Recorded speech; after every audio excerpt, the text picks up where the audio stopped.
Chapter 1. The Illusion of Beating the Market. Imagine standing in a crowded casino, lights flashing, music blaring, people cheering. Some are winning, some are losing. But one thing is certain: the house always wins in the long run.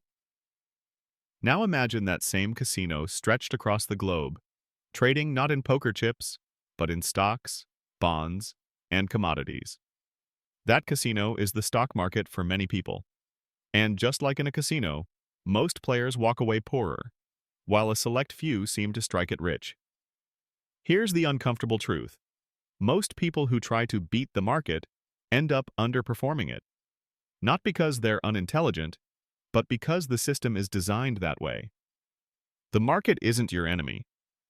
It's simply a machine that reflects the collective hopes, fears, and guesses of millions of participants. But if you treat it like a slot machine, it will gladly take your money. Pause and ask yourself, have you ever been tempted by a hot stock tip? Maybe a friend whispered, "This company is about to explode, you've got to get in now." Or perhaps you saw a flashy ad online promising huge gains from a secret strategy.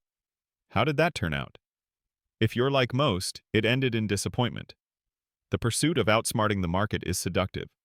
The headlines fuel it. Tech stock soars 300%. This crypto millionaire made it overnight.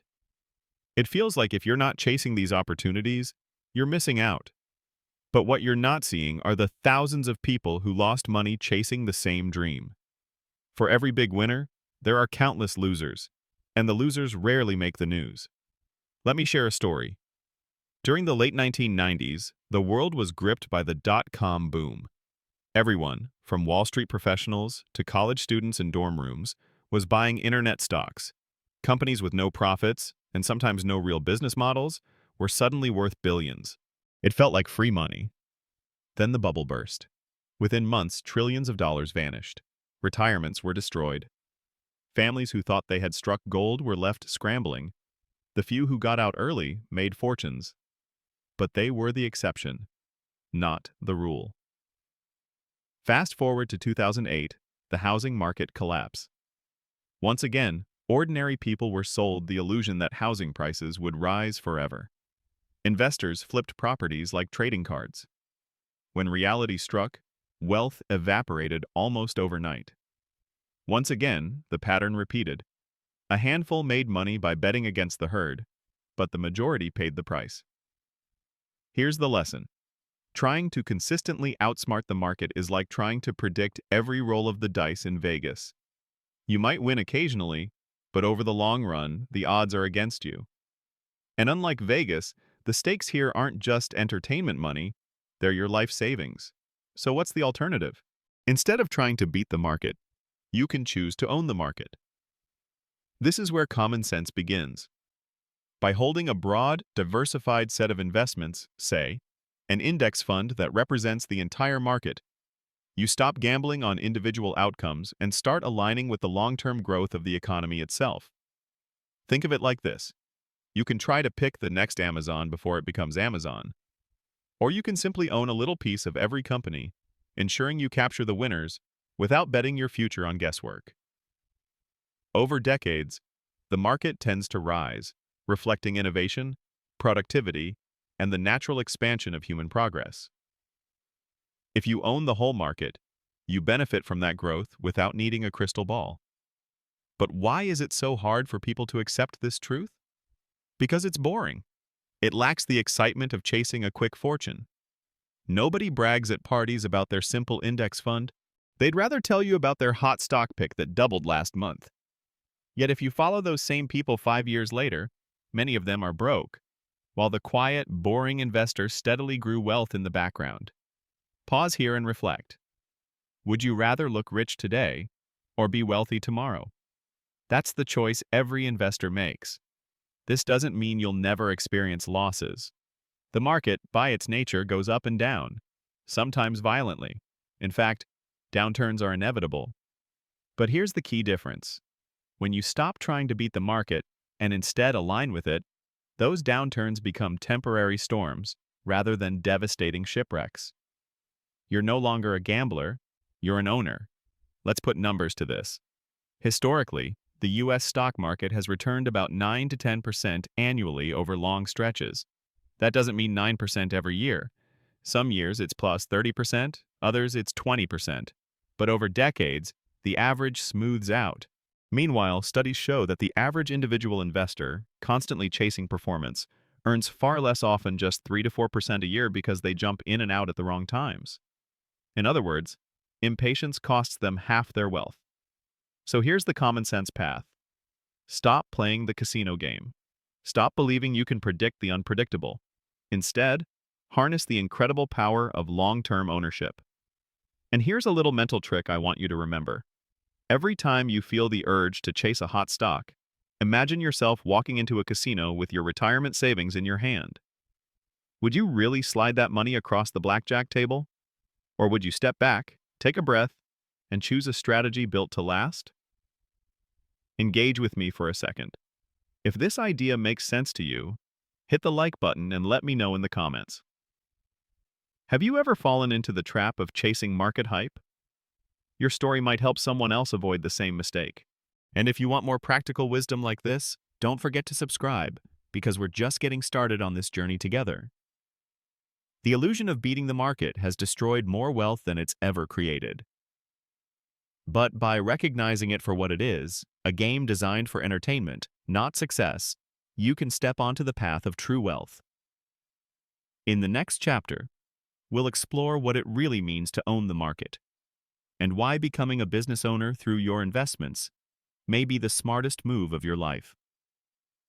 Chapter 2. The Power of Ownership. Close your eyes for a moment and picture a bustling street. On one corner, there's a cafe with a steady line of customers. Across the road, a hardware store, its windows filled with tools and supplies. Down the block, a small tech startup is buzzing with young engineers creating the next big app. Now imagine you own a tiny piece of each of these businesses. You don't have to manage them, hire employees, or worry about rent. You simply share in their profits as they grow. That's what investing truly is: ownership. When you buy stocks, you're not just purchasing numbers on a screen. You're becoming a partial owner of real businesses that employ real people and create real products and services. Too often, we forget this simple truth. We get caught up in charts, tickers, and headlines, and we lose sight of what's actually happening behind those shares.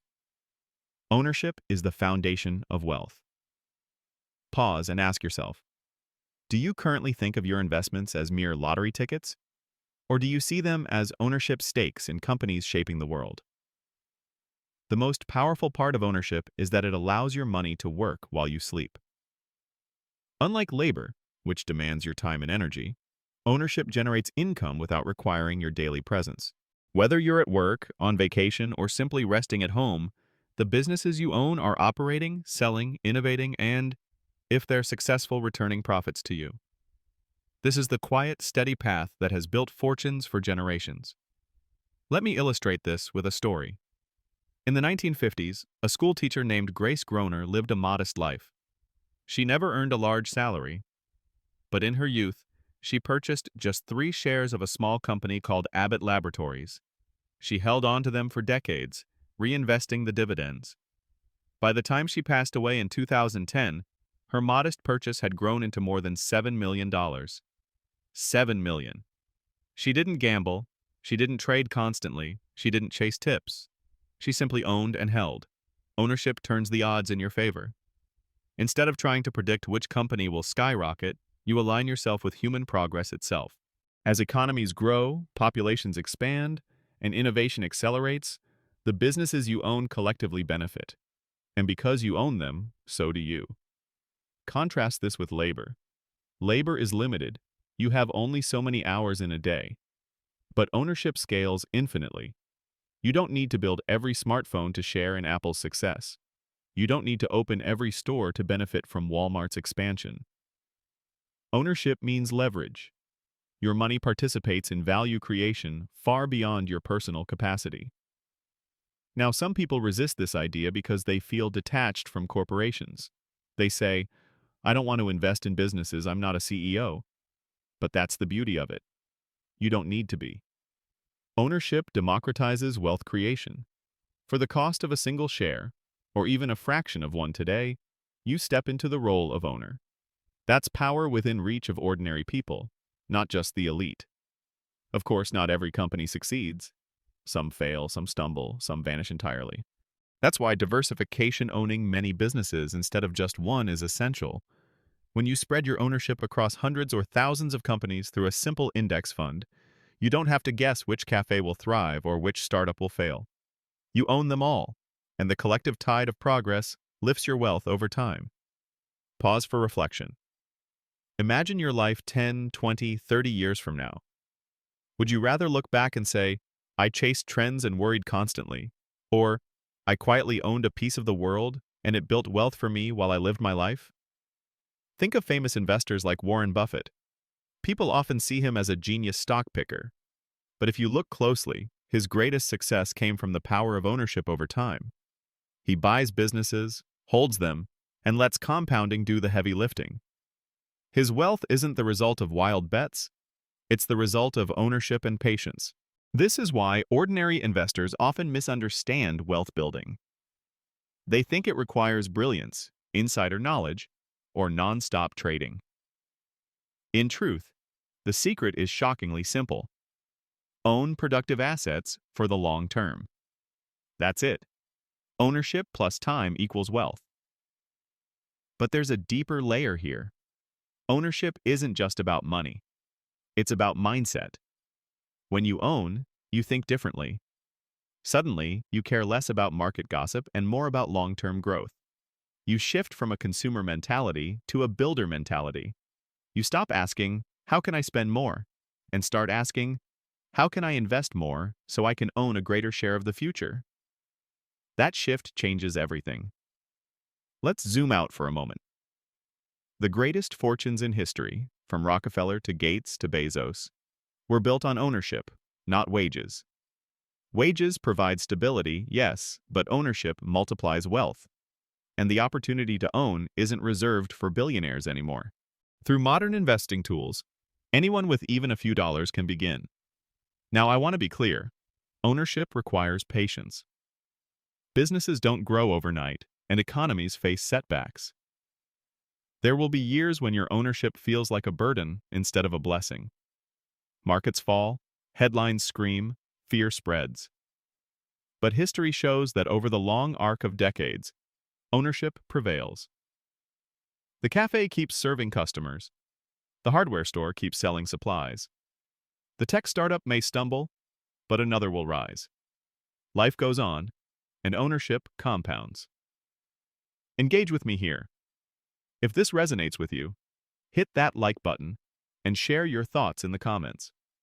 Have you ever thought about investing as ownership before? Or was it always just numbers on a screen? I'd love to hear how your mindset shifts after reflecting on this. And don't forget to subscribe, because in the next chapters, we'll go even deeper into how ownership transforms into compounding wealth. To summarize, ownership is the cornerstone of the common sense path to wealth. It allows you to participate in human progress without having to predict the future. It scales beyond your personal limits. It transforms your mindset from consumer to creator. And, most importantly, it quietly, steadily, builds the foundation of lasting financial freedom. In the next chapter, we'll unlock the true magic behind ownership, compounding. That silent force that turns small seeds into mighty trees and modest investments into life-changing wealth. Once you understand compounding, you'll never see money the same way again. Chapter 3. The Magic of Compounding. Albert Einstein once called compounding the eighth wonder of the world. He said, "He who understands it, earns it. He who doesn't, pays it." Think about that for a moment. A man who unlocked the mysteries of the universe believed the most powerful financial force on Earth wasn't oil, or gold, or technology, it was compounding. So, what exactly is a compounding? At its core, compounding is when your money makes money, and then that money makes even more money. It's growth stacked on growth, a snowball rolling down a hill, gathering mass and momentum until it becomes unstoppable. Let's break it down simply. If you invest $1,000 and earn 10% in a year, you end with $1,100. In year 2, that 10% is applied not just to your original $1,000, but to the $1,100. Now you earn 110 tens instead of $100. By year 3, you're earning interest on 1,200 days and so on. Over decades, the difference becomes staggering. Pause and ask yourself, are you letting compounding work for you right now? Or are you missing out because you keep pulling your money out of the game too soon? Here's a story to illustrate. Imagine two friends, Sarah and Jake. Sarah starts investing $200 a month at age 25 and stops at 35 just 10 years of investing. Jake, on the other hand, waits until 35 to begin. He invests the same $200 a month but continues until 65, full 30 years. Who do you think ends up with more? Surprisingly, Sarah. Even though she contributed far less money, her head start allowed compounding to work its quiet magic for decades. Time, not money, was her greatest advantage. This is why starting early matters so much. Compounding doesn't reward intensity, it rewards consistency and patience. The longer you let your money sit, the harder it works for you. It's like planting an oak tree. For years it looks small and unimpressive, but give it time and it becomes mighty, shading generations. Yet despite how powerful compounding is, most people sabotage it. How? By interrupting it. They pull money out during downturns, they sell to chase a hot trend, or they spend instead of reinvesting. Each interruption resets the clock. Imagine a snowball halfway down the hill suddenly being chopped in half. It loses momentum. This is why ownership, as we discussed in the last chapter, combined with patience, is so unstoppable. Ownership gives you the vehicle, compounding gives you the engine, and patience keeps the car moving forward. Let's put some real numbers on the table. If you invest $10,000 and it grows at 7% per year, the historical average of the stock market after inflation, in 10 years you'll have nearly $20,000. In 20 years, around $40,000. In 30 years, almost $80,000. And in 40 years, over $150,000. Notice how the growth accelerates with time. The last decade produces far more wealth than the first because compounding feeds on itself. Pause here and reflect. What small amount could you start compounding today, even if it feels insignificant? Imagine what it could become in 20, 30, 40 years. Here's another angle. Compounding doesn't only apply to money, it applies to habits. Reading one page a day compounds into dozens of books over a year. Exercising for just 15 minutes compounds into a healthier, stronger body over time. Relationships, skills, knowledge, all compound. And just like money, the earlier you start and the more consistent you are, the bigger the results. But let's return to investing. Compounding is so powerful, it can turn ordinary people into millionaires without extraordinary effort. That teacher Grace Groner I mentioned earlier? Her fortune came not from massive income, but from compounding over decades. The same is true for countless quiet millionaires who simply let time and discipline do the work. Unfortunately, many people misunderstand compounding because they crave quick results. They ask, "How soon will I double my money?" instead of asking, "How long can I let this grow?" That's why so many fall for get-rich-quick schemes. They want the harvest without planting the seeds. I want you to picture this. Imagine standing at the edge of a river. You toss a single drop of water into it. Meaningless, right? But keep dropping water, every day, every year, and over time you've contributed to the flow of something much larger than yourself. That's compounding. Each small act builds into something mighty. Now, let's talk about the flip side. Einstein warned, "He who doesn't understand it, pays it." What did he mean? Debt. When you borrow money at high interest rates, compounding works against you. That credit card bill, that payday loan, they snowball too, but in the opposite direction. Instead of your wealth growing, your debt multiplies, often faster than you can keep up. That's why escaping debt is so critical.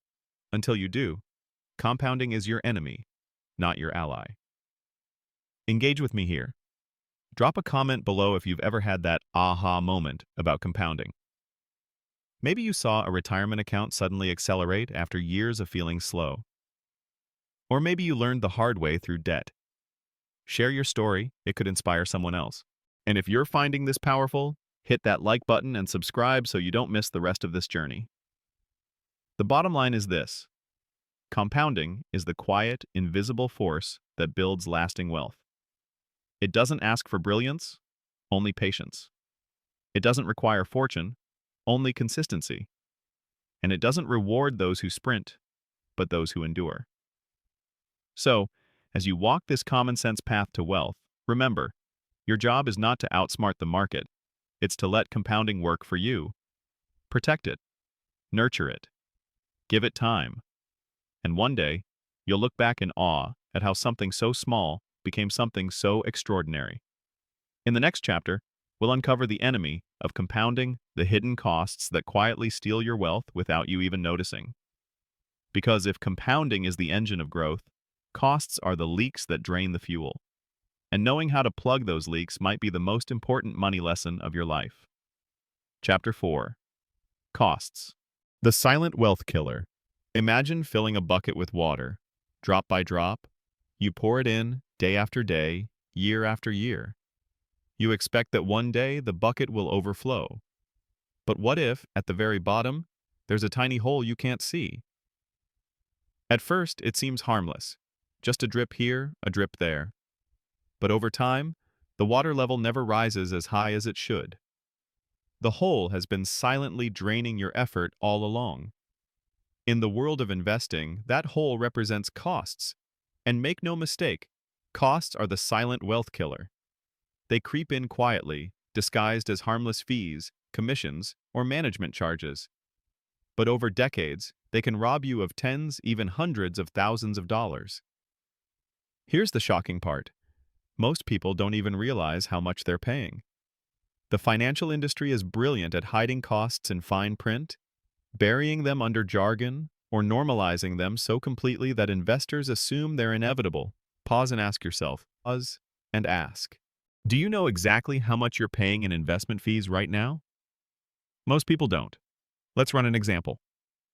Suppose you invest $10,000 for 30 years, earning an average return of 8% annually. If you pay no fees, that money grows to over $100,000. Now add just a 1% annual fee, a common rate for many mutual funds.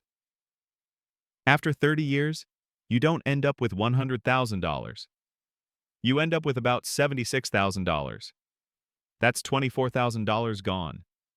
Not because the market underperformed, not because of bad luck, but simply because of fees. The hole in your bucket drained nearly a quarter of your wealth. Now imagine larger sums, longer time horizons.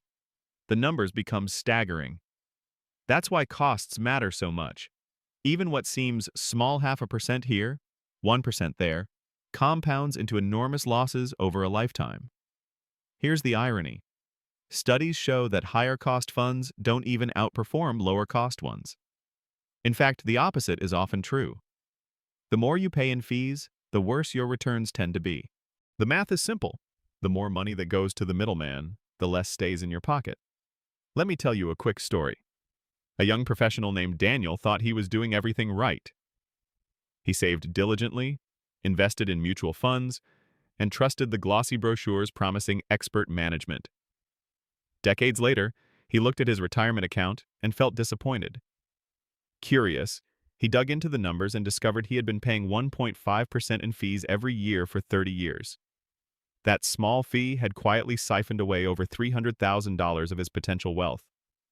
Daniel realized too late that the enemy wasn't the market, it was the silent leak in his bucket. This doesn't mean you should avoid investing altogether. Quite the opposite. It means you must be ruthless about minimizing costs. Fortunately, in today's world, you have options. Index funds and exchange-traded funds, ETFs, often charge fees as low as 0.05% or even less. That's the difference between keeping almost all your gains versus handing over a chunk of your wealth to Wall Street year after year. Pause for reflection. Are you currently rewarding middlemen more than yourself? Could you switch to a lower-cost option that keeps more of your money working for you? But costs don't stop at management fees. Transaction costs, every time you buy or sell, add up. Taxes, too, can erode returns if you churn your portfolio or sell at the wrong time. Even hidden spreads, the difference between what you pay to buy and what you receive to sell, can chip away at your gains. This is why simplicity wins again. A long-term, buy-and-hold approach with low-cost index funds minimizes fees, reduces taxes, and avoids unnecessary trading. It keeps the hole in your bucket as small as possible, allowing compounding to work at full power. Now, let's get personal. Many people hesitate to talk about costs because it feels uncomfortable to confront the truth. Maybe you don't want to admit you've been paying too much.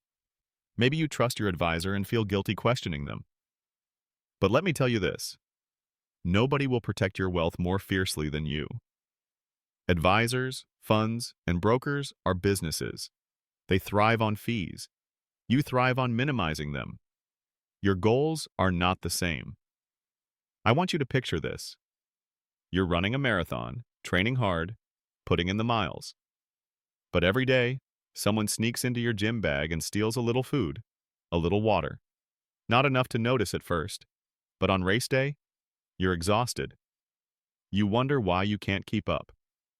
The truth is, you've been drained all along. That's what high costs do. They steal your endurance, leaving you weaker just when you need strength the most. Engage with me here. If this chapter hit home, tap that like button and let me know in the comments. Have you ever discovered you were paying hidden fees? How did it make you feel? Sharing your story might save someone else from the same trap. And don't forget to subscribe so you don't miss the next lessons on protecting and growing your wealth. The message is simple but profound. Every dollar lost to costs is a dollar that can't compound for you. Protect your bucket. Plug the leaks. Choose low-cost, common-sense investments. Because in the end, it's not just what you earn that builds wealth, it's what you keep. In the next chapter, we'll dive into why simplicity outperforms complexity. Because just as costs drain your wealth, complexity often confuses and misleads. And when it comes to investing, the simplest path is almost always the smartest one. Chapter 5. Simplicity over complexity. Picture this. You walk into a bookstore looking for a guide to investing. One shelf has a slim, plain-covered book with the title, A Simple Guide to Wealth. The other shelf is stacked with thick volumes filled with technical charts, exotic strategies, and complicated formulas with names you can barely pronounce. Which one do most people gravitate toward? The thick, complicated ones. Why? Because human nature tells us that complicated must mean smarter, better, or more valuable. But in investing, the opposite is usually true. The financial world thrives on complexity.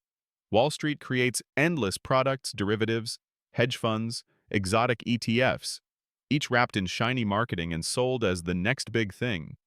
Advisors throw around jargon like alpha, beta, Sharpe ratios, and options spreads, making ordinary investors feel overwhelmed and underqualified.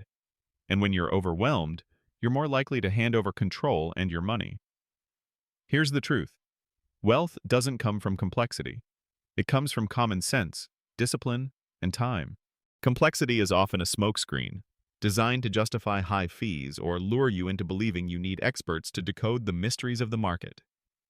But history shows that simple strategies, followed with patience, almost always outperform the fancy ones. Pause and ask yourself, have you ever felt intimidated by financial jargon and thought, maybe I'm just not smart enough for this? If so, take a deep breath. You are. In fact, the simpler your approach, the more likely you'll succeed. Let me share a story.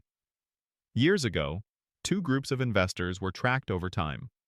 One group consisted of sophisticated traders using advanced models and high-frequency strategies. The other?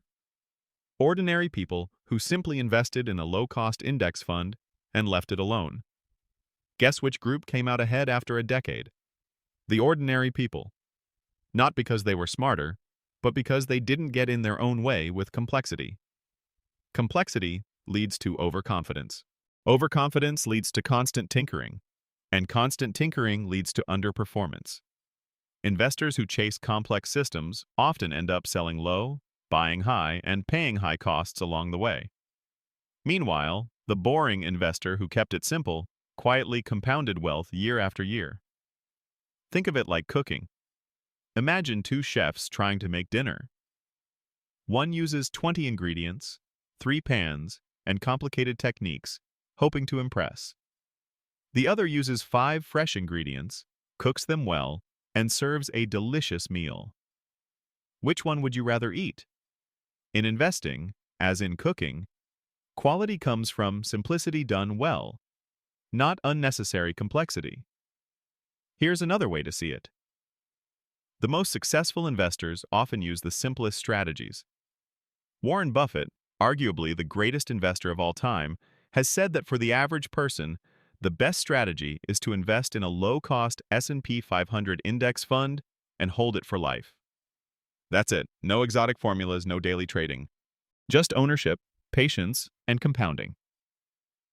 Pause here for reflection. Are you chasing complicated strategies because they make you feel like you're doing something impressive? Or are you focused on the simple actions that actually build wealth? There's also a psychological benefit to simplicity. When your investment plan is simple, you understand it. You trust it. You're less likely to panic during downturns because you know exactly what you own and why. But when your plan is a tangled mess of complicated products you don't fully understand, fear and doubt creep in. And fear is the enemy of wealth. Consider this. Some of the worst financial disasters in history, like the 2008 crisis, were fueled by complex financial products even their creators didn't fully understand. Mortgage-backed securities, credit default swaps, synthetic derivatives. They were so complex that when the system cracked, nobody knew how to stop the collapse. Millions of ordinary people paid the price. Complexity wasn't just confusing, it was dangerous. That's why simplicity is not just smarter, it's safer. A simple portfolio of diversified index funds may not sound exciting, but it's transparent, easy to manage, and highly effective. You know what you own, you know what it costs, and you know how it grows. No mystery, no surprises. Engage with me here. If this resonates with you, hit that like button and share your thoughts in the comments. Have you ever been sold a complicated financial product that left you feeling more confused than confident? What happened? Your story could save someone else from falling into the same trap. And don't forget to subscribe, because we're going even deeper on this journey to financial freedom. Here's a phrase I want you to remember. Complexity is profitable for them. Simplicity is profitable for you. Simplicity doesn't mean you're settling for less. It means you're stripping away distractions so the power of ownership and compounding can work without interference. It means you're focused on the essentials, not chasing shiny objects. And over decades, that discipline will separate you from the crowd. So, as you build your wealth, resist the temptation to complicate things. Don't let fancy words or glossy brochures trick you. The common sense path is simple, transparent, and low cost. It may not impress at cocktail parties, but it will impress your future self when you see the results.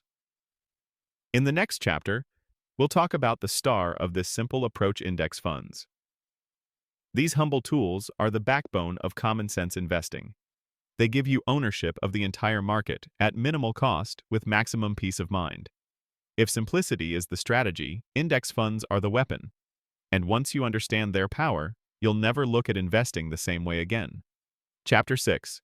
The Case for Index Funds. If you had the chance to own a little piece of every great company in the world, Apple, Amazon, Microsoft, Coca-Cola, Johnson & Johnson, and thousands more, without having to pick which one will succeed, would you take it? That's exactly what an index fund offers. Index funds are the quiet revolution in investing. They don't shout, they don't promise overnight riches. They simply, steadily, and reliably deliver the market's return to anyone patient enough to own them. And in the long run, that's more than enough to build serious wealth. But first, let's strip away the jargon. What is an index fund? In the simplest terms, it's a basket of investments designed to mirror the performance of a specific market index.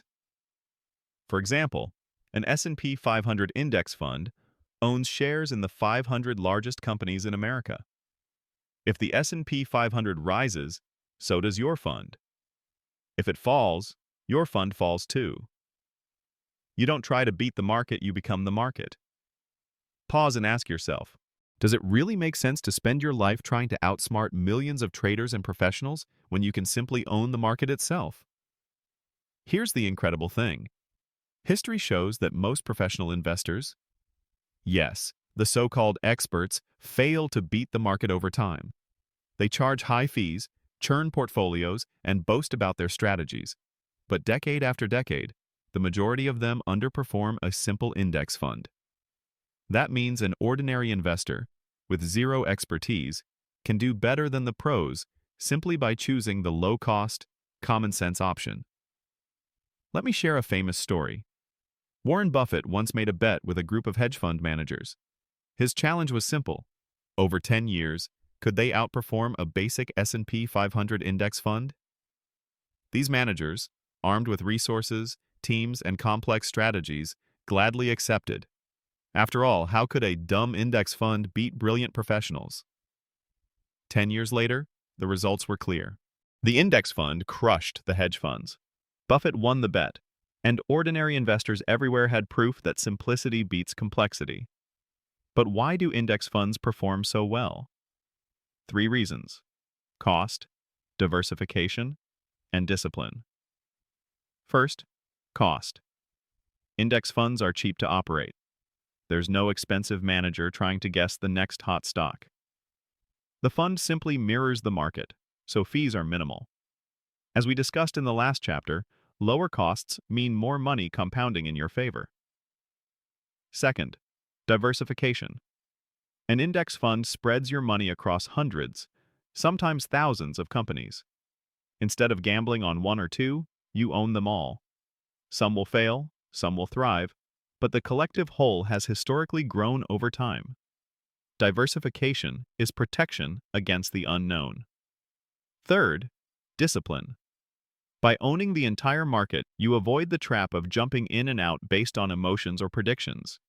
You commit to the long game. You let compounding do its work. Pause for reflection. Are you currently trying to guess winners and losers? Or are you letting diversification and time carry the burden for you? Now let's address a common criticism. Some people say, index funds are boring. And they're right. They're not flashy. You won't impress your friends by saying, I own the whole market. But here's the irony. The boring path is usually the profitable one. While others chase trends, panic during downturns, or pay high fees to experts, index fund investors quietly build wealth in the background. Another criticism is that if everyone owned index funds, the system wouldn't work. While that's theoretically true, the reality is far from it. The vast majority of money is still managed actively, meaning professionals are still setting prices and driving market efficiency. You, as an index fund investor, get to benefit from their collective efforts without paying their fees. Think of it like this. Imagine a massive orchard filled with fruit trees. Active managers are running around picking individual fruits, deciding which are ripe and which aren't. Index fund investors simply own a share of the entire orchard. They don't care about individual fruits. They benefit from the orchard as a whole, producing more over time. Let me give you another real-world story. Jack Bogle, the founder of Vanguard and the father of index funds, launched the first index mutual fund in 1976. Critics mocked it, calling it Bogle's folly. Wall Street laughed at the idea that ordinary investors would settle for average returns.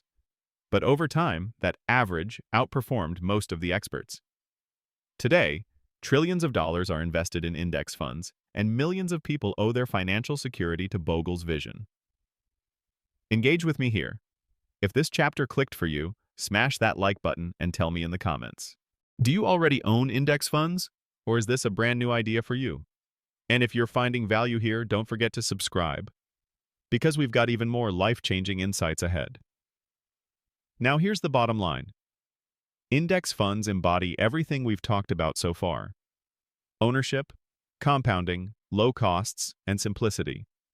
They are the purest expression of common sense investing. They don't rely on prediction, they don't demand brilliance, and they don't enrich Wall Street at your expense.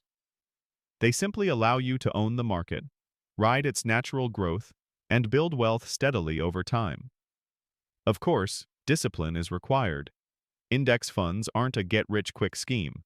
They rise and fall with the market. There will be years of losses, sometimes painful ones. But history shows that, over decades, markets recover and grow. The investors who stay the course are rewarded. The ones who panic and sell, they lock in losses. So the question is, will you choose the common-sense path of ownership, compounding, and patience? Or will you chase the illusion of outsmarting the market? In the next chapter, we'll talk about why this choice is harder than it sounds. Because even when you know index funds are the smart move, the world constantly tempts you to act otherwise. We live in a short-term world, full of noise and distraction. Chapter 7 will reveal why long-term thinking is your greatest edge, and how to hold on to it when everyone else is losing theirs. Chapter 7. Long-term thinking in a short-term world. Imagine planting a seed in your backyard. You water it, you tend to it, and in time it sprouts into a small sapling. But then you grow impatient. Instead of letting it mature, you dig it up every few weeks to check if the roots are growing. Soon enough, the plant withers and dies, not because it couldn't grow, but because you didn't give it the patience it needed. That's exactly what most investors do with their money. They treat long-term investments like short-term experiments. They yank money out when the market dips, chase the next shiny opportunity, or panic at the first sign of trouble. In doing so, they destroy the very growth they were hoping to achieve. We live in a short-term world. News outlets scream about the stock market every day. Dow plunges 500 points. Tech stocks soar. Recession fears mount. Social media feeds flood us with opinions, predictions, and hype. It feels like if you don't act now, you'll miss out, or worse, you'll lose everything. But here's the truth. Most of that noise is irrelevant to your long-term success. Pause and ask yourself, when you hear scary financial headlines, do you feel the urge to act? Do you feel like doing nothing would be irresponsible? If so, you're not alone. That's human nature. But it's also the trap that keeps most people from building wealth. Here's the paradox. Your greatest investing advantage isn't intelligence or timing or special knowledge. It's patience. The ability to think in decades when everyone else is thinking in days. To sit still when the crowd is panicking. To hold when others fold. Let's look at history. The Great Depression of the 1930s devastated millions. Markets collapsed by nearly 90%. Those who panicked and sold lost everything. But those who held on eventually saw their wealth recover and multiply in the decades that followed.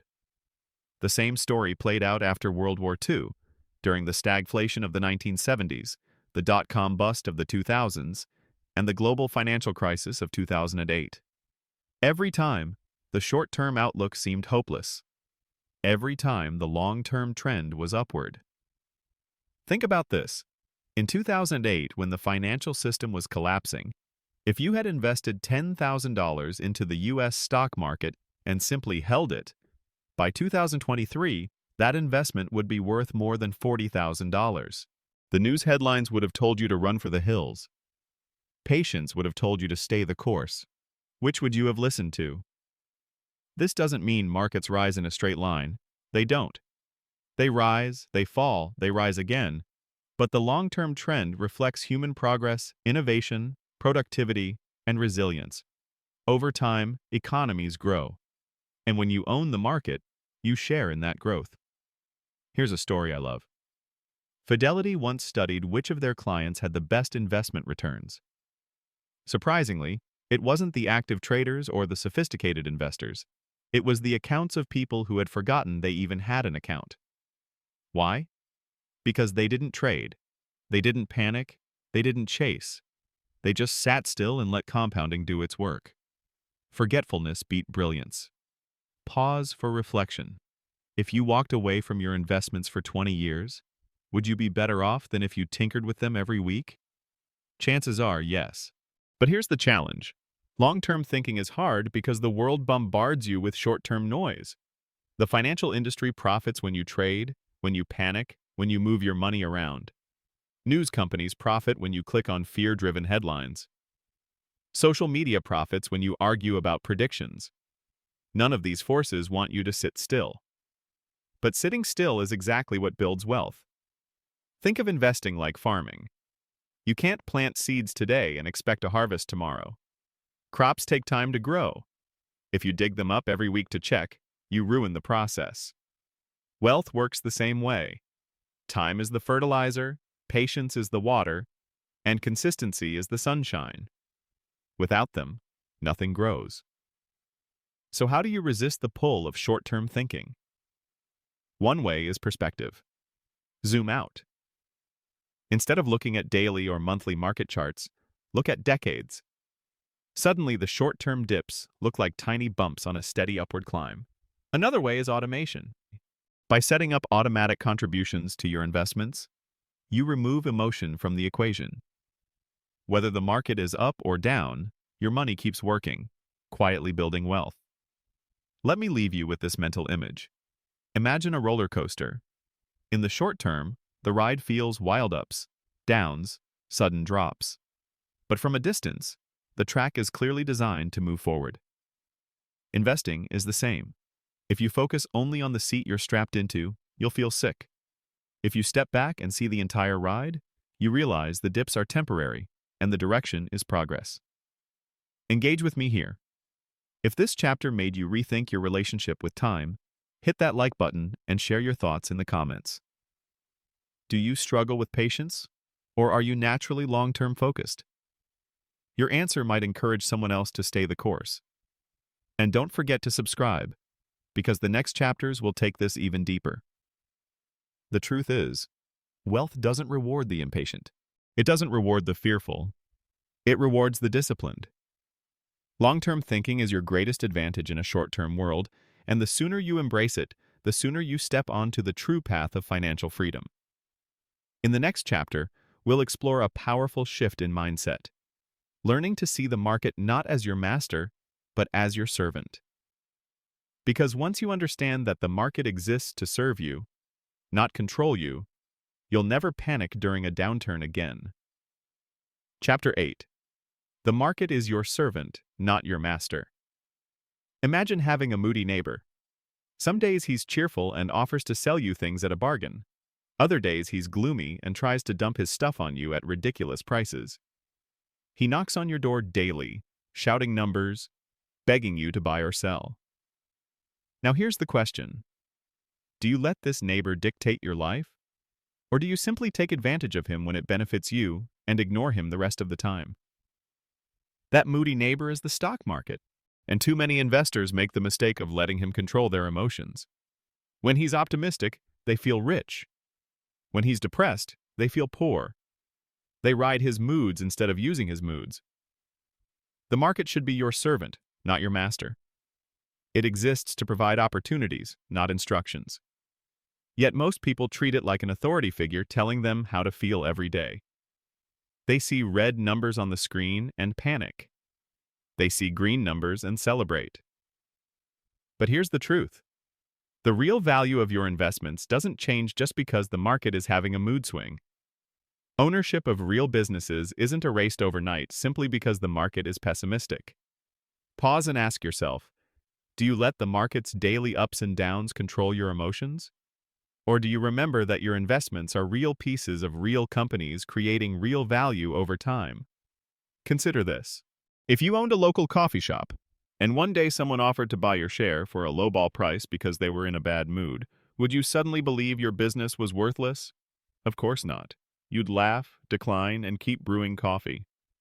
The market is no different. Just because someone is willing to sell you a share of Apple or Amazon at a low price doesn't mean the company itself is worthless. It just means the neighbor is moody again. One of the greatest lessons from legendary investor Benjamin Graham is this exact idea. He called the market Mr. Market, your emotional partner in business. Mr. Market shows up every day offering to buy or sell at different prices. Some days his prices are fair, some days they're crazy. Your job isn't to follow his emotions, it's to decide whether today's offer is worth taking. Most of the time, the smart move is to ignore him altogether. Here's a story to bring it home. During the 2008 financial crisis, stock prices collapsed. Fear was everywhere. People panicked, selling businesses for pennies on the dollar. But a few investors understood the market was simply having a mood swing. They bought while others fled. A decade later, those who stayed calm and treated the market as a servant, not a master, saw their wealth multiply many times over. The mistake most people make is assuming the market tells them the value of their investments. In reality, it only tells them the price. And price and value aren't the same. Price is what someone's willing to pay today. Value is the long-term worth of the business. When you own quality companies through an index fund, their value grows as the economy grows, regardless of temporary market moods. Pause for reflection. How much stress could you save if you stopped treating the market like a master and started treating it like a servant? Another way to see this is through real estate. Imagine you own a rental property. Each month, tenants pay you rent. Some months, an appraiser tells you your property value has dropped 10%. Do you panic and sell? No. The tenants are still paying. The building still stands. The cash flow still exists. The value drop is only temporary on paper. The same is true for stocks. As long as businesses keep creating goods, services, and profits, their true value endures, even when the market temporarily disagrees. So how do you put this into practice? First, stop checking your portfolio every day. The market's mood swings will drive you crazy if you stare at them constantly. Second, focus on your long-term plan. Ask yourself, what do I need this money for and when? If your horizon is decades, daily prices are irrelevant. And third, remember that downturns are opportunities. When the market sells great businesses at a discount, that's not a reason to flee. It's a chance to buy more ownership for less. Engage with me here. If this mindset shift is helpful, hit that like button and drop a comment below. Have you ever been stressed by watching your portfolio too closely? How did it affect your decisions? Sharing your story could help others break free from market anxiety. And don't forget to subscribe, because the next chapters will show you how to turn discipline into lasting financial security. The takeaway is simple. The market is not your boss. It doesn't tell you what to do. It's your servant offering opportunities. You have the power to accept or ignore its offers. When you remember this, you'll stop being tossed around by fear and greed. You'll step into the calm confidence of a true owner. In the next chapter, we'll explore another crucial truth: risk. Because while the market's moods are temporary, risk is real. Understanding it, not fearing it, will prepare you to stay the course through every storm. Chapter 9. Risk, Understanding and Respecting It. Every time you cross the street, you face risk. A distracted driver, a sudden storm, a slippery sidewalk. None of these are guaranteed, but they're possible. Do you stop walking forever because of the risk? Of course not. You take precautions. You look both ways. You wait for the light. You stay alert. You don't eliminate risk. You manage it. Investing works the same way. Risk is real. Markets rise, but they also fall, sometimes sharply. Companies fail, economies stumble, and crises erupt. Yet, just as you wouldn't stop living your life because of traffic, you shouldn't avoid investing because of risk. The key is not to fear risk, but to understand it, respect it, and prepare for it. Pause and ask yourself, when you think about investing, do you focus more on the potential gains or the potential losses? And how does that focus shape your decisions? Let's start by clarifying something important. Risk is not the same as volatility. Volatility is the up and down movement of prices in the short term. Risk is the possibility of permanent loss or the chance that you won't meet your financial goals. Too many investors confuse the two. They see red numbers on their screen and panic, thinking risk has arrived. But more often than not, volatility is just noise like waves rocking a boat, not sinking it. True risk comes from three main sources: not understanding what you own, not having enough time, and letting emotions control your decisions. First, not understanding what you own. If you buy a stock because someone on TV hyped it, you're gambling. You don't know the business, you don't know its prospects, you're just hoping. That ignorance is risky. On the other hand, if you own the entire market through an index fund, your risk of total loss is near zero. Economies may stumble, but they rarely vanish. Second, time. If you invest money you'll need next year, risk is high. A market downturn could leave you short, but if your horizon is 20 or 30 years, risk is much lower. The market has always recovered from downturns given enough time. That's why matching your investments to your timeline is so critical. Third, emotions. Fear and greed are the greatest risks of all. Fear makes you sell when prices fall, locking in losses. Greed makes you chase hot trends, buying high and often selling low. Both sabotage compounding. Mastering your emotions is mastering risk. Pause for reflection. Which of these three risks do you struggle with most? Ignorance, impatience, or emotion? Now let's talk about downturns. Yes, markets fall. Sometimes they fall hard. In 2008, the S&P 500 dropped more than 50%. That's terrifying if you're watching daily. But what happened next?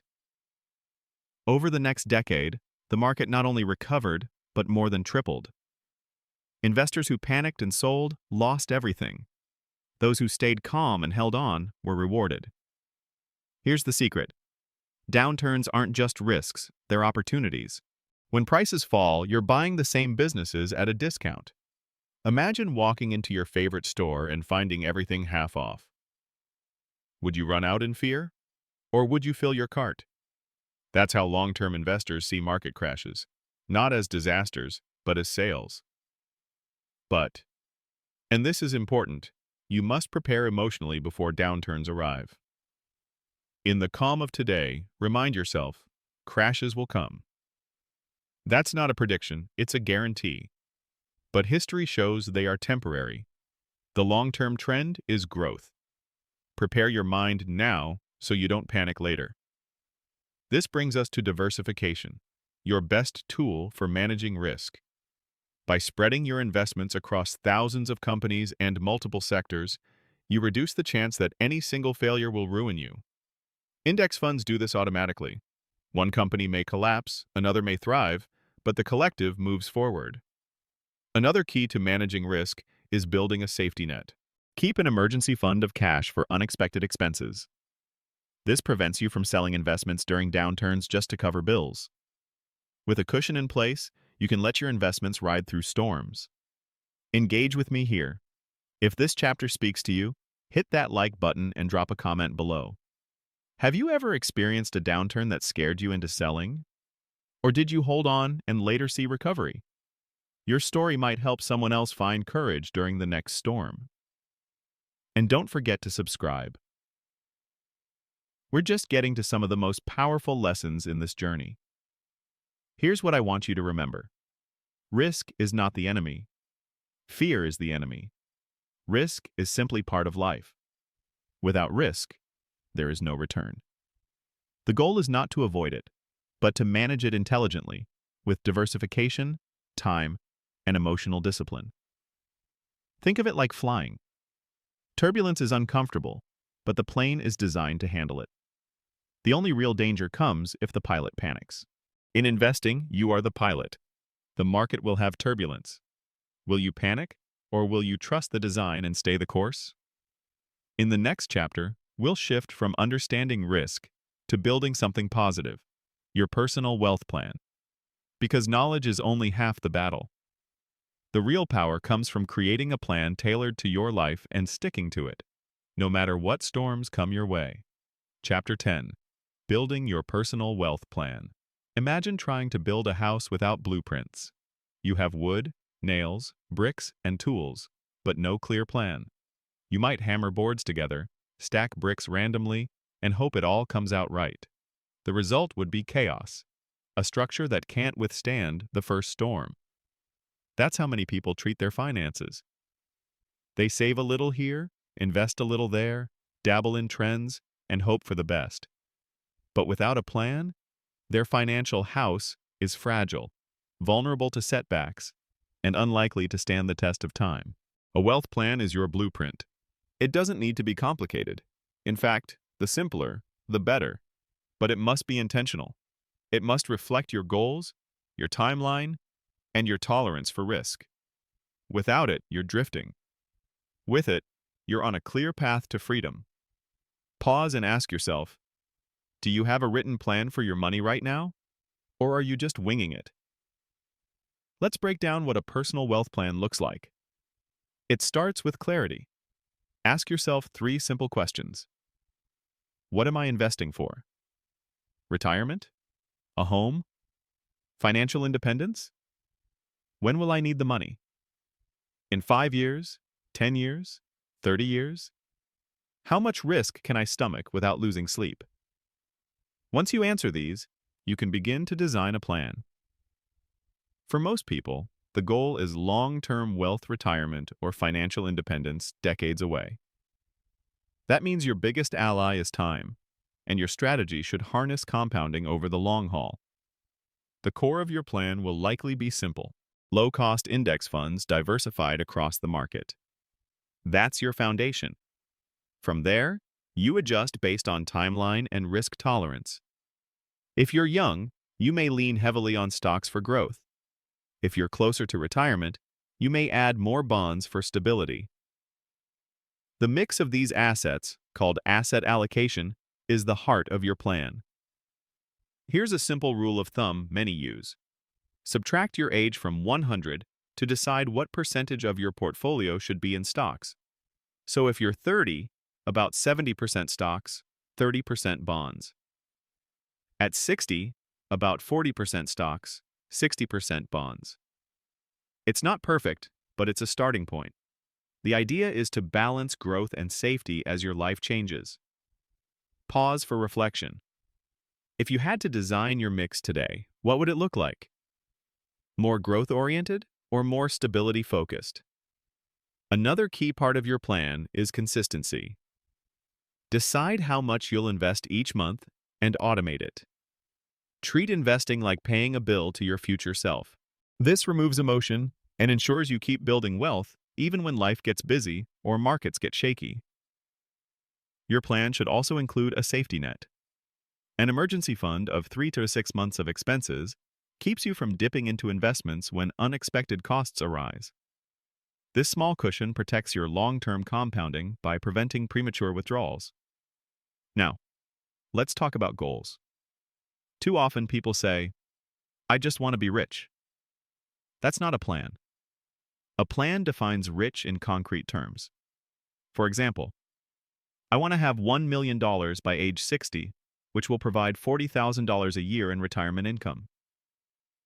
Specific goals guide specific actions.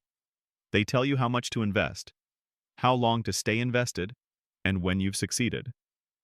Here's a story to illustrate.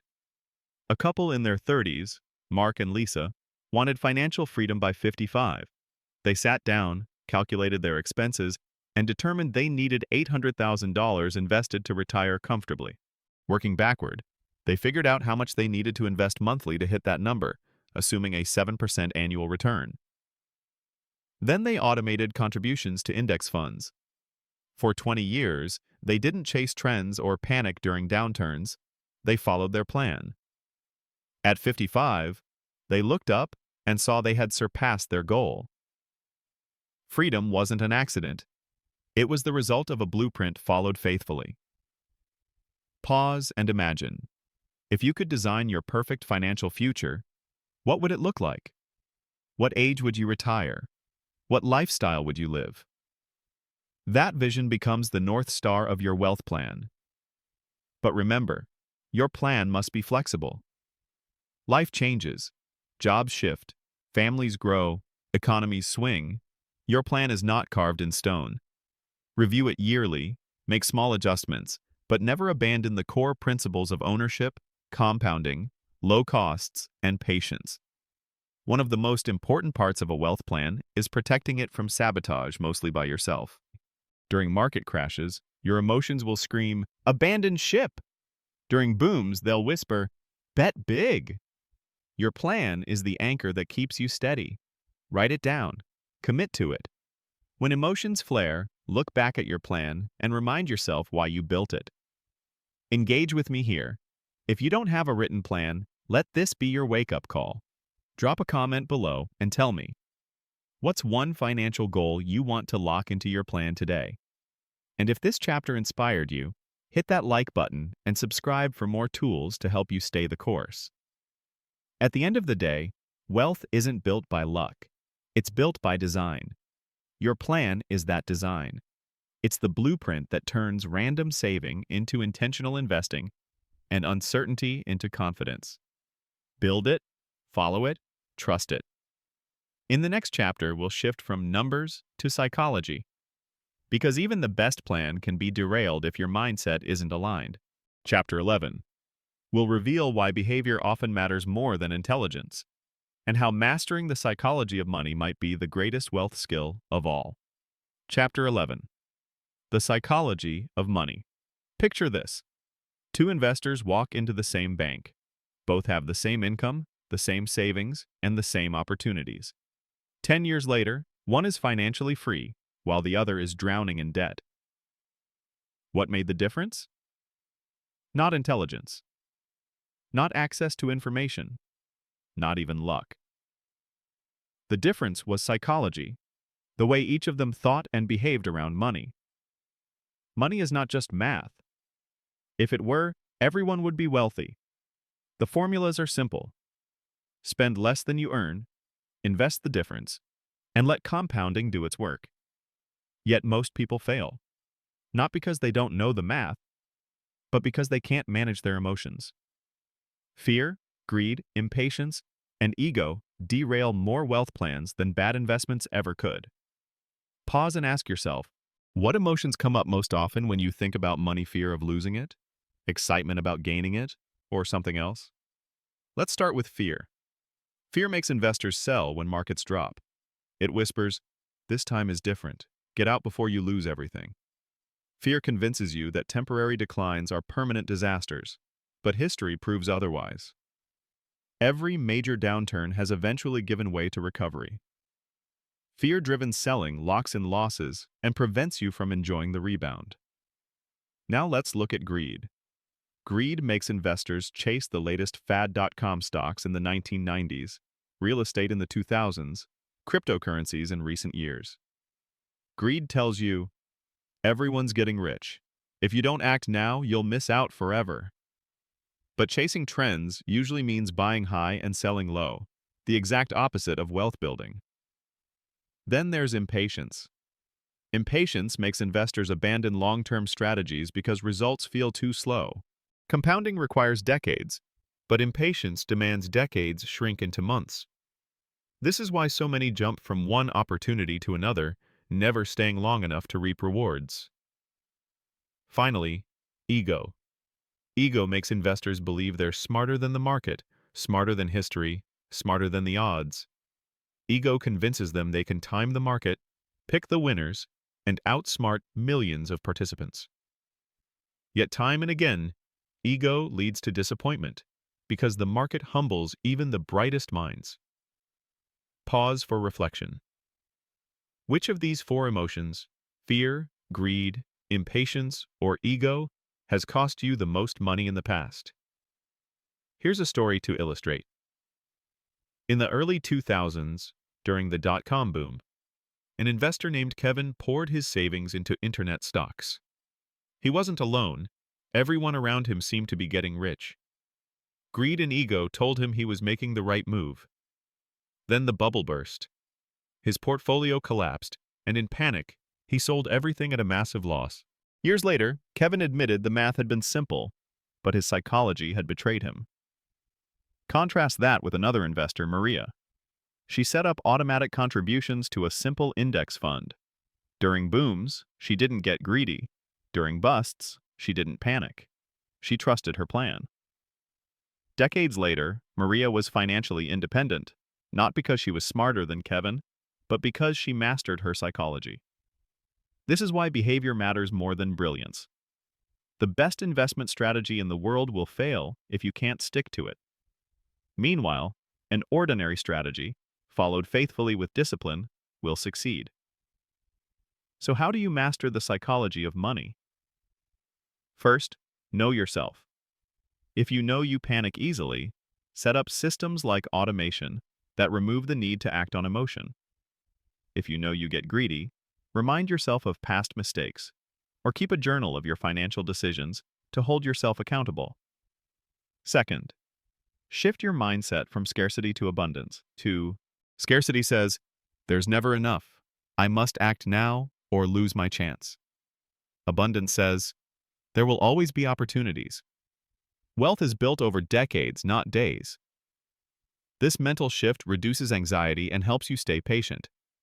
Third, embrace humility. Accept that you don't need to outsmart the market. You don't need to predict the future. You only need to own, stay invested, and let compounding work. Humility is freedom from the exhausting chase for certainty. Fourth, practice gratitude. Gratitude shifts focus from what you don't have to what you do. It quiets greed, reduces envy, and keeps you grounded. Wealth isn't only about numbers, it's about peace of mind. Gratitude ensures that wealth brings fulfillment, not endless desire for more. Engage with me here. If you're finding this powerful, hit that like button and share in the comments which money emotion you struggle with most and how you plan to master it. Your story might encourage someone else to take control of their psychology. And don't forget to subscribe for more wisdom on building true financial freedom. Here's the truth. Wealth is 20% knowledge, 80% behavior. The numbers matter, but they're useless without the discipline to follow through. The real battle isn't in the market. It's in your mind. Win that battle, and the rest falls into place. In the next chapter, we'll sharpen the distinction between investing and speculating. Because many people think they're investing when they're really gambling. And knowing the difference could be the line between lasting wealth and devastating loss.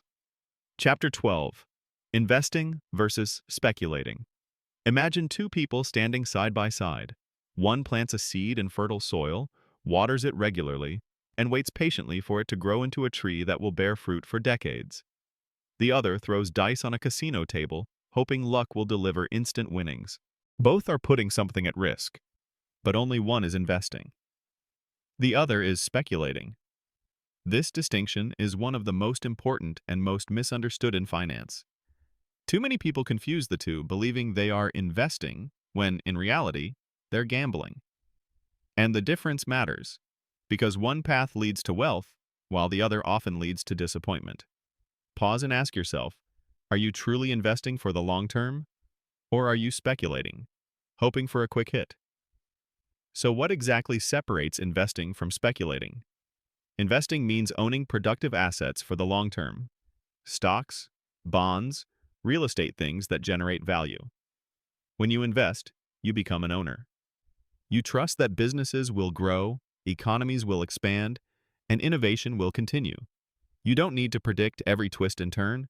You rely on time and compounding. Speculating, on the other hand, means betting on short-term price movements. Speculators don't focus on the value of the asset, only on what someone else might pay tomorrow. It's not about ownership, but about timing. Speculating is fueled by hype, emotion, and prediction. Let's take an example. Buying shares in an index fund and holding them for 30 years is investing. Buying shares in a penny stock because your friend says it will explode next week is speculating. One is ownership, the other is gambling. Here's a story to make this real. During the housing boom of the mid-2000s, millions of people bought houses not to live in, but to flip quickly for profit. They weren't investing in homes. They were speculating on rising prices. When the bubble burst, fortunes evaporated. Contrast that with a family who bought a home to live in, paid their mortgage, and stayed put.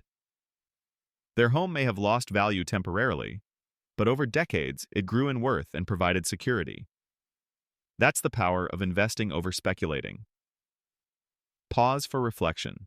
In your own financial journey, have you ever mistaken speculation for investing? What was the result? Speculation isn't inherently evil. It can even be fun, like a trip to the casino. But the danger comes when people confuse speculation with a plan. They risk their life savings on fads, bubbles, or rumors thinking they're investing.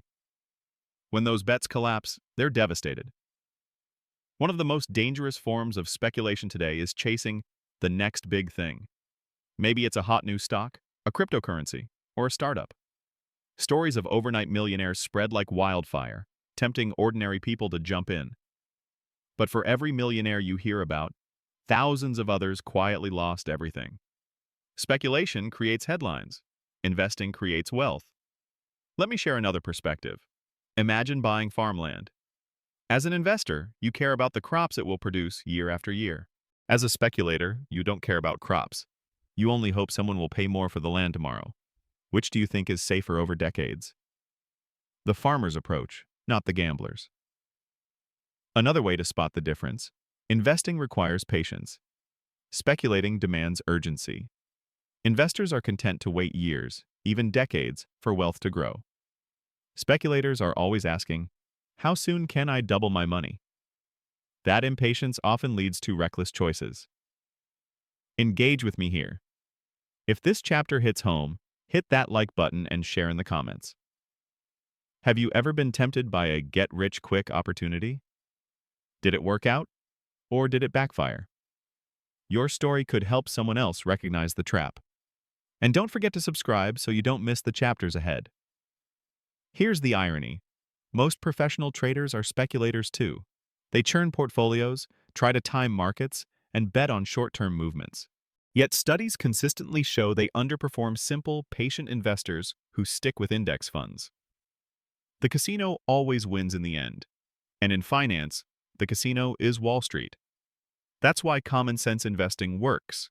It strips away speculation and focuses on ownership, compounding, and time. It doesn't promise overnight riches, but it delivers lasting freedom. Now, I'm not saying you can never speculate. If you want to set aside a small portion of your money as play money, go ahead. Treat it like entertainment, but never confuse it with your serious wealth plan. Your future depends on investing, not gambling. Think of it like building a house. Investing lays the foundation, solid, steady, reliable. Speculation is like adding fireworks on top. It may sparkle for a moment, but it won't hold your roof up when the storm comes. So here's the takeaway. Wealth is built by owning productive assets for the long term. That's investing. Anything else, no matter how exciting, no matter how popular, is speculation. And speculation is not a strategy for freedom. In the next chapter, we'll expose some of the most common myths about money and investing myths that steal your wealth and keep you stuck. Because if you can break free from those false beliefs, you'll see the path to financial freedom more clearly than ever before. Chapter 13. Common Myths That Steal Your Wealth. If knowledge is power, then myths are weakness. They disguise themselves as wisdom, spreading from friend to friend, from headline to headline, from generation to generation. And when it comes to money, these myths can be devastating. They steer people off course, drain their savings, and leave them wondering why wealth never arrives. In this chapter, we'll shine a light on some of the most common money myths, the lies people believe that keep them broke, and replace them with truths that set you free. Pause and ask yourself, what money truths have you heard all your life that deep down might actually be myths? Myth number 1. You need to be rich to start investing. This is perhaps the most damaging myth of all. People believe investing is for the wealthy, so they wait. Once I make more money, then I'll start. But the truth is the opposite. You need to start investing to become wealthy. Even small amounts, invested consistently, grow into large sums over time. Remember the story of Sarah from Chapter 3, who started early with small contributions and ended up wealthier than her friend who invested more but started late? Wealth isn't about size at the beginning, it's about time and discipline. Reflection. Are you waiting until you have enough to invest? If so, when will that day ever come? Myth number 2. The stock market is just gambling. This myth keeps countless people on the sidelines. They see the ups and downs and assume investing is no different than rolling dice. But as we learned in the last chapter, there's a massive difference between investing and speculating. Investing is ownership. When you buy the market through an index fund, you're owning productive businesses that generate value. Gambling is betting on luck. One builds wealth, the other drains it. Yes, markets fluctuate, but the long-term trend has always been upward. If you think of it as gambling, you'll miss out on decades of compounding growth. Myth number 3. You can't go wrong with real estate. Real estate is powerful, but it's not foolproof. Many people have gone broke assuming property values always go up. The 2008 housing crash proved otherwise. Like any investment, real estate has risks: debt, vacancies, maintenance, and downturns. The truth? Real estate can be part of a wealth plan, but it's not a magic bullet, and it should never replace diversification. Myth number 4. The experts know better. Wall Street loves this myth. It convinces you to hand over your money to fund managers, advisors, and analysts. We'll beat the market for you, they promise. But as history shows, most fail to outperform simple index funds, especially after fees. The truth is liberating. You don't need to be a genius or trust an expert to succeed. By keeping costs low, staying disciplined, and investing long-term, you can outperform most professionals. Pause for reflection. Do you currently put more faith in experts than in your own common-sense strategy? Myth number 5. Debt is a tool for wealth. Some gurus claim debt is good if used wisely. But for most people, debt is a ball and chain. Credit card debt, car loans, payday loans, these destroy compounding by forcing you to pay interest instead of earning it. The truth? Debt may accelerate wealth for a select few, but for the majority, it's a trap. Financial freedom comes from avoiding unnecessary debt and investing your resources instead. Myth number 6. You can time the market. You can time. This one is as old as the market itself. People believe they can predict the next crash or boom, jumping in and out at the perfect times. Yet study after study shows that timing the market is nearly impossible. Even professionals get it wrong. The truth? Time in the market beats timing the market. Staying invested consistently delivers far more than guessing when to move in and out. Myth number 7. More complexity means more success. We touched on this in Chapter 5, but it bears repeating. Many believe complex strategies are superior to simple ones.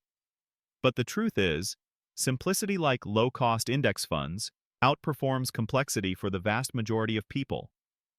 Complexity often hides fees, confusion, and risk. Simplicity delivers clarity and results. Engage with me here. Which of these myths have you believed at some point? Hit that like button if one of them hit home, and drop a comment sharing which myth cost you the most time or money. Your honesty might help someone else break free from the same trap. And if you're finding value in busting these myths, subscribe so you don't miss the rest of this journey. Here's the key takeaway.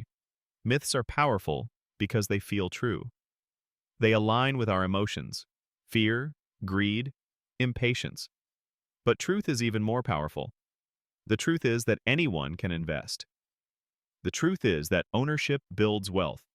The truth is that you don't need to be brilliant, just disciplined. So as you continue on your wealth journey, guard your mind. Question everything. When you hear advice, ask yourself, is this wisdom, or is it a myth that steals my wealth? In the next chapter, we'll shift from tearing down myths to building something inspiring, the freedom that comes from investing. Because wealth isn't just about numbers, It's about creating a life where money serves you, not the other way around. Chapter 14. Freedom through investing. Close your eyes for a moment and imagine waking up tomorrow with no alarm clock. You don't rush out the door for work. You don't sit in traffic counting the minutes. Instead, you move at your own pace. You spend your day doing what matters to you, time with family, creative projects, travel, giving back. That feeling? That's freedom. And here's the truth. Investing is not about money for money's sake. It's about creating that freedom. Freedom from stress. Freedom from dependence on a paycheck. Freedom from living life on someone else's terms. Pause and ask yourself, if money were no longer a concern, how would you spend your days differently? For many, money feels like a master. Bills, debts, and expenses dictate every decision. But investing flips the script. By putting your money to work, you gradually shift from being controlled by money to being in control of it. That's the path to financial independence. Let's be clear. Freedom through investing doesn't happen overnight. It's not a lottery ticket. It's a slow, steady process of ownership, compounding, and patience. But the payoff is immense. When your investments generate enough income to cover your living expenses, you are no longer trapped by necessity. You can choose how to live. Consider the FIRE movement, financial independence, retire early. Thousands of people around the world have embraced the idea of saving aggressively, investing wisely, and reaching financial independence decades before traditional retirement age. Some retire at 40, 35, even 30. Others don't retire at all. They just gain the freedom to work on what they love instead of what pays the bills. Here's a story. Jessica was a software engineer earning a modest income. Instead of inflating her lifestyle, she kept her expenses low, invested heavily in index funds, and let compounding do its work. By her mid-40s, her investments generated enough passive income to cover her needs. She quit her job, not because she hated it, but because she no longer had to depend on it. Today she travels the world, volunteering and working on passion projects. That's freedom through investing. Now, freedom doesn't always mean quitting work. For some, it means having options. The option to take a sabbatical, to start a business, to move closer to family, to shift careers. Wealth buys choices, and choices create freedom. Pause for reflection. What would financial freedom look like for you, not in vague terms, but specifically? What choices would you make if money were no longer the deciding factor? Another aspect of freedom is peace of mind. Even if you love your work, knowing you could walk away changes everything. It shifts your mindset from scarcity to abundance. You no longer act out of desperation. You negotiate with confidence. You live with less fear. That sense of security is as valuable as the money itself. Let's talk numbers for a moment. A common rule of thumb is the 4% rule. If you withdraw 4% of your investments each year, studies show your money can likely last for decades, even through market ups and downs. That means if you have $1 million invested, you can draw $40,000 per year indefinitely. That's not riches for everyone, but for many, it's enough to live comfortably, especially with a paid-off home or modest lifestyle. Here's the exciting part. You don't need millions to start feeling free. Even partial independence is powerful. Imagine your investments covering half your expenses. Suddenly, you only need part-time work, or you can take that lower-paying job you love. Each step toward independence increases your freedom. Engage with me here. If this vision excites you, smash that like button and tell me in the comments, what's your freedom number? How much income would your investments need to produce for you to feel truly free? And don't forget to subscribe. We're building a whole community around these ideas. Of course, freedom isn't just financial, it's also mental and emotional. If you have wealth but live in constant fear of losing it, you're not free. True freedom comes from balance building wealth while cultivating gratitude, generosity, and perspective. Wealth gives you the opportunity for freedom, but mindset makes it real. Think of freedom like climbing a mountain. At the base, you're working hard just to survive. As you climb, investing lifts you higher. Each dollar saved, each year invested, moves you closer to the summit. And at the top, you can finally look around and see the full view life on your terms. Here's the most beautiful part. Freedom through investing isn't selfish. It empowers you to give back. When you're no longer chained to financial survival, you have the time, energy, and resources to help others. You can support causes, mentor others, or simply be more present with loved ones. That ripple effect makes the world better. So here's the takeaway. Investing is not just about numbers in an account. It's about transforming money from a master into a servant. It's about creating options, peace, and impact. That's the promise of financial freedom. In the next chapter, we'll explore how to pass this freedom on. Because wealth isn't just about your lifetime, it can shape your family, your children, and even generations to come. And teaching the next generation the principles of common sense investing may be the greatest gift you ever give. Chapter 15. Teaching the next generation. Picture a grandfather sitting at the kitchen table with his granddaughter. He slides a shiny quarter across the table and says, "You can spend this now on candy, or you can save it and let it grow into $1 later." She looks puzzled, but a seed has been planted. That tiny moment, repeated in countless families, has the power to shape not just one life, but generations. Wealth isn't only about what you build for yourself. It's also about what you pass on: knowledge, habits, and perspective. And perhaps the greatest legacy you can leave is teaching the next generation the principles of common sense investing. Pause and ask yourself, who taught you about money? Was it intentional, or did you learn by trial and error? And how different might your life be if you'd learned earlier? For many, the answer is sobering. Money was a taboo subject at home. Parents said little beyond "money doesn't grow on trees," or "we can't afford that." Schools rarely taught financial literacy, so children grew into adults who knew geometry and Shakespeare, but had no idea how credit cards worked. The cycle repeats until someone decides to break it. That someone can be you. Teaching the next generation isn't about giving them money. It's about giving them wisdom. Because wealth built without wisdom often vanishes. History is full of stories of fortunes lost within a generation because heirs didn't understand how to manage them. But families who pass down principles, not just assets, create legacies that endure. So how do you teach these lessons? Let's break it down. Lesson 1. Money is a tool, not a master. Children need to understand early that money is not the goal. It's a means to freedom, security, and impact. This prevents them from chasing wealth for wealth's sake and helps them see money as a servant, not a master. Lesson 2. Ownership builds wealth. Explain in simple terms what investing means. Show them that owning businesses, even tiny fractions through index funds, allows their money to grow while they sleep. You can even use examples they understand. Every time you buy sneakers, someone who owns that company earns money. Wouldn't you rather be an owner too? Lesson 3. Compounding is magic. Show them how small amounts grow over time. Use charts, stories, or even jars of coins. Make compounding tangible so they see the reward of patience. Lesson 4. Avoid the traps. Teach them about debt, high fees, and speculation. Help them understand that easy credit or get-rich-quick schemes are designed to enslave, not empower. Lesson 5. Simplicity wins. Encourage them to keep their investments simple, low-cost, and long-term.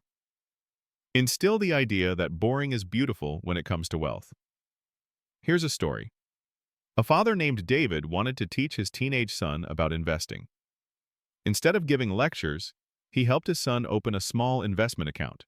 They invested $100 in an index fund. Each month, they checked the balance together. Sometimes it went up, sometimes it went down. But over years, his son saw the pattern of growth. By the time he graduated college, he not only had a small nest egg, he had the mindset of an investor. That gift was worth more than any cash handout. Pause for reflection. What practical ways could you start teaching the young people in your life about money? A conversation? A book? A small investment account? Another key part of teaching is modeling. Children and young adults learn more from what you do than what you say. If they see you living within your means, investing consistently, and not panicking during downturns, they'll absorb those lessons. Your example is their curriculum, and don't underestimate the ripple effect. By teaching one person, you might influence their children and their children's children. One conversation today could impact an entire family line for generations. That's the true power of passing down common sense. Engage with me here. If this inspires you, hit that like button and share in the comments. What's one money lesson you wish you had learned earlier? Maybe your answer will become someone else's turning point. And don't forget to subscribe so you don't miss the final chapter of this journey. Teaching the next generation isn't just about them, it's about you too. When you explain money principles to others, you reinforce them in yourself. It keeps you accountable and grounded. It reminds you of why you're building wealth in the first place, not just for personal gain, but for impact and legacy. So here's the takeaway. Don't let the cycle of financial ignorance continue. Break it. Teach your children, your nieces and nephews, your students, your community. Share the common sense path. Because the greatest return on investment isn't always in dollars, it's in lives changed. In the next and final chapter, we'll bring it all together. We'll look at what it means to leave a lasting legacy of common sense wealth, not just for one generation, but for all who follow. Chapter 16. The Lasting Legacy of Common Sense. Wealth. One day, decades from now, you'll look back. You'll see the choices you made, the seeds you planted, the patience you held, the storms you endured. And in that moment, you'll realize something powerful. Wealth was never just about numbers in an account. It was about the life you created, the freedom you enjoyed, and the legacy you left behind. This is the lasting legacy of common sense wealth. Pause and ask yourself, what do you want your wealth to mean? Not just for you, but for those who come after you. For some, legacy means leaving money to children or grandchildren. For others, it means supporting charities, funding scholarships, or building community. But at its core, legacy isn't about dollars, it's about values. Money without wisdom disappears quickly. Wisdom with money endures. Think of the lessons we've covered throughout this journey. Don't try to beat the market, own it. Let compounding work its quiet magic. Guard against costs, complexity, and myths. Stay patient, disciplined, and long-term focused. Teach the next generation. These principles aren't just strategies, they're a philosophy of life. They create not only financial freedom, but also peace, resilience, and impact. Here's a story. A woman named Evelyn worked as a librarian for 40 years. She lived modestly, saved diligently, and invested consistently in index funds. She never drove a fancy car or lived in a mansion. But when she passed away, she left several $1 million to fund scholarships for underprivileged students. Generations of young people received education because one woman quietly followed the common sense path. Evelyn's true wealth was not in what she accumulated, but in what she enabled others to achieve. Pause for reflection. If your life ended tomorrow, what legacy would your money or your money habits leave behind? Would it be debt and confusion or freedom and opportunity? Legacy also lives in small acts. It's in the lessons you teach your children about saving. It's in the calm example you set during market downturns. It's in the gratitude and generosity you model daily. These ripple outward, shaping not just your family, but your community. The beautiful thing about common sense wealth is that it doesn't just serve you, it makes the world better. When you're free from financial fear, you can give more, create more, love more. When you're not consumed by chasing riches, you have time for what truly matters. That's the kind of wealth the world needs. Engage with me here.